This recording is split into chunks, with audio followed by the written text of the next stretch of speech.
Welcome to Mike Ferry TV. It is the week of February 18th. Time is flying. Guys and gals, we got to get our listing skills in shape now. Why? Because if we wait until June and we put them into effect in July, we've missed half the year. Half the opportunities that you have to make money will be gone if we don't start working on these skills today. And that's, of course, why we're doing 100 plus thoughts on listing property. I'd like to take a moment and again review, and I'm going to do this with you all the time. At our one-on-one retreat, I mentioned it last week in San Diego, California, I spent 3 entire days on one topic. How do we develop great presentation skills? How do we develop the skill to walk in and sit down with a seller and virtually 75, 80, 90% of the time make a presentation and they sign a contract? See, that really is what makes a superstar, a top producer, a great salesperson great. The ability or the skill to present. And you can't do that unless you have a powerful understanding of how to get people involved, how to get people to react. If you've reviewed our listing scripts by now, which I hope you have, you'll notice the pre-qualifying is nothing more than 12, 13 questions. The listing presentation is nothing more than a long series of questions. Why do we ask questions? To engage people, to get them involved. Why do we ask questions? To trigger people to get people's mind triggered towards making a decision. So what we want to look at is the importance then of making canned presentations. I've talked about it before. I've talked about it on this show with you. Now here's what I want you to understand. Everybody uses canned presentations all the time. It is called human nature. Everything we do it repetitively. We do it the same way on a regular basis. We don't dramatically change how we walk. We don't change how we talk. We don't change how we get dressed, how we put on our makeup, how we comb our hair. We do things routinely. That's called human nature. We do things routinely. Well, the routines that we have when it comes to listing property many times, unfortunately, are the wrong routines. We don't have a routine in a place that actually triggers the response in that seller to sign a contract with you. So therefore, what we have to do is we have to work all the time at improving the quality of our presentation. And in our case, it's a canned presentation. We're going to say the same thing every single time. Now, I know what goes through your head.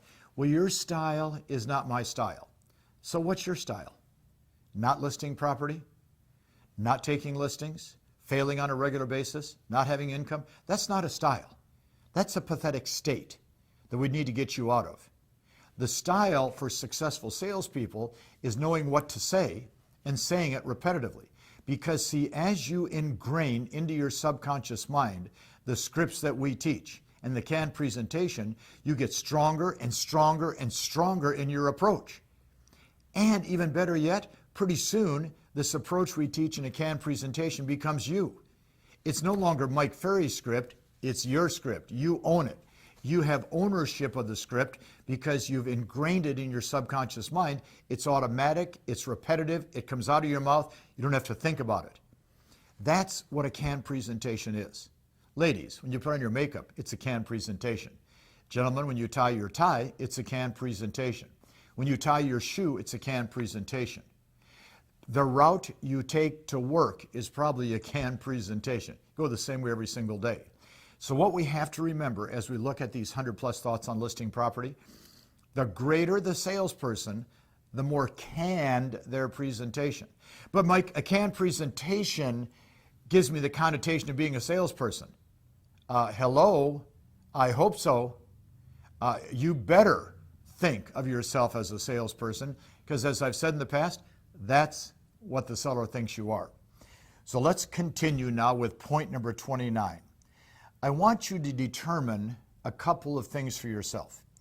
I want you to determine, because we have all year to make this happen, how many listings do you need to take this year to make sure absolutely you achieve the goal you've set? How many listings do you have to take this year to achieve the goal you've set? What is your goal? Let's say your goal is to have 25 transactions this year. And your business plan calls for the fact that at least half of your business will come from listings sold.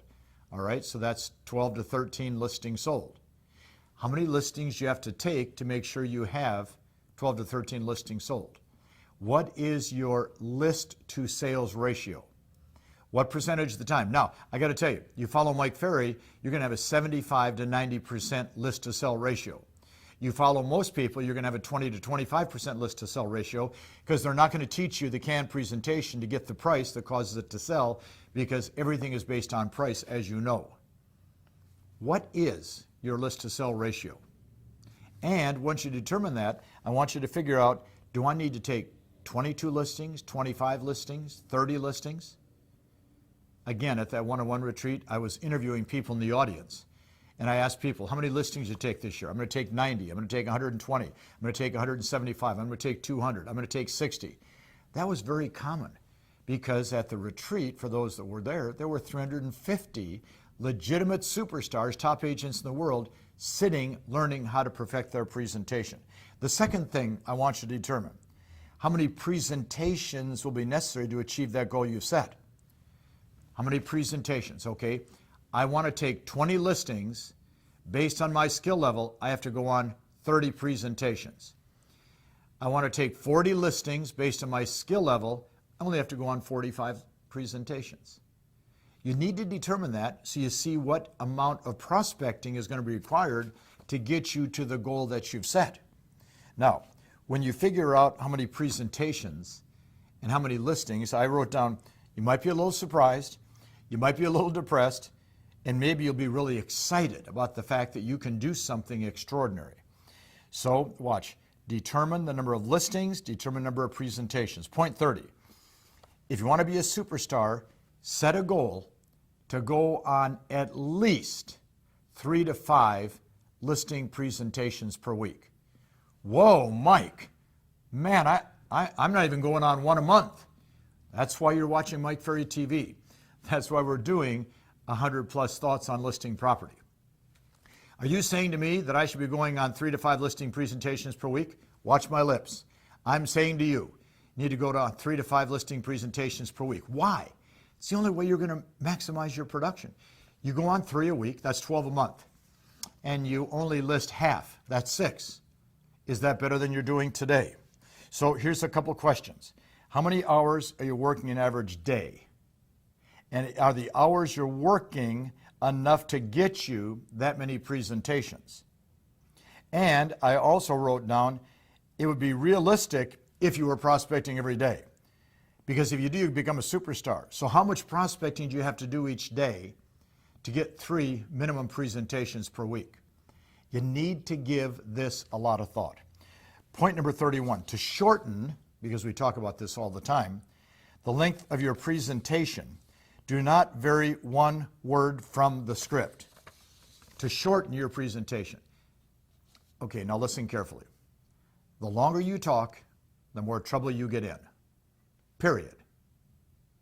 You need to learn to close it, lock it, throw the key away.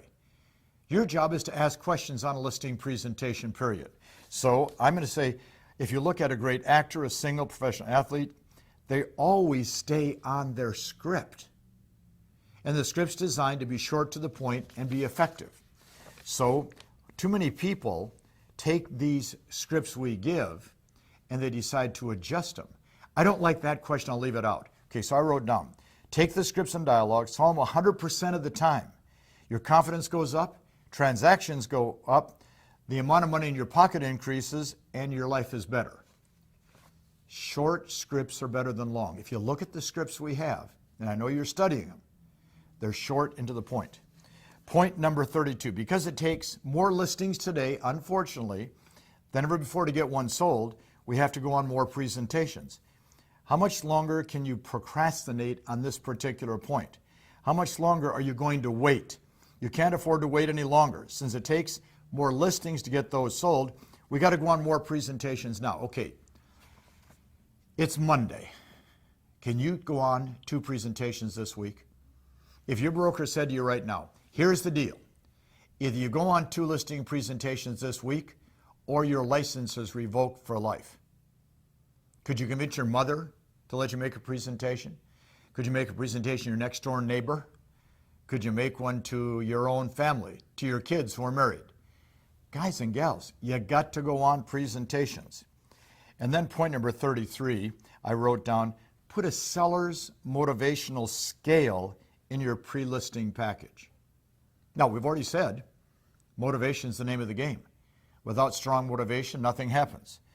Mary and Bob, I'd like you on a scale from 1 to 10 to rate your own desire to sell. On a scale, it's in the pre-qualifying questions. On a scale from 1 to 10, I'd like you to rate your desire to sell. Watch, I'm moving because we're retiring, we're downsizing, we're upsizing, we're scaling up in terms of price, we're having a child, our child is moving out, we're moving out of town. I mean, what is the motivation? And then I wrote down point number 34, the real key to success is constantly finding ways to improve the quality of your listing presentation. Now, I want you to listen carefully. Your job is to get better. Your job is not to stay the same. Your job is to improve. Your job is to always be moving up the scale. So I wrote down, to improve the quality of your presentation, record it live at least a couple of times.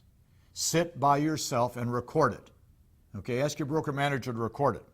And then if you really want to get good, take that tape and listen to it for a couple weeks to see where you have to improve. Videotape your presentation with your peers. Practice your scripts every day. Rehearse the scripts 50 minutes before the presentation, and then use your script cards when you go out. Guys and gals, I am completely convinced that every one of us can do a better job than we're doing today. Let's let what we're doing today help you do a better job today and tomorrow. See you next week.